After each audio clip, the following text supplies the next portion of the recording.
Good evening বন্ধুরা, কেমন আছো? আমি ভালো আছি। একটা জিনিস দেখানোর জন্য আমি ভিডিওটা করছি।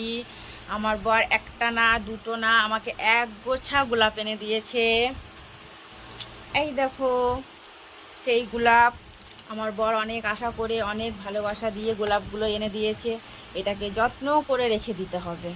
বরের দেওয়া গিফট ফেলা ফেলা করে রাখলে হবে? একদমই না। এটা ভালো করে সুন্দর করে যত্ন করে রেখে দিতে হবে। আমার বরের ভালোবাসা বলে কথা। কারা কারা এরকম এক গোছা করে গোলাপ পাও বরদের কাছ থেকে জানিও। আমি মাঝে মধ্যেই পাই। একটা দুটো দিয়ে কি হবে, শুকিয়ে যাবে। ওই জন্য এক গোছা এনে দিয়েছে।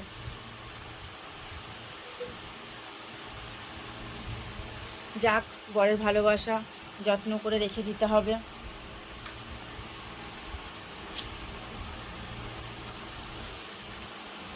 সবাই সবার প্রিয় মানুষদিনকে এরকম করে গোলাপ দেবে। তারাও ভালো থাকবে, তার সাথে যেন আমরাও ভালো থাকি। সবাই ভালো থাকবেন, সুস্থ থাকবেন। টাটা।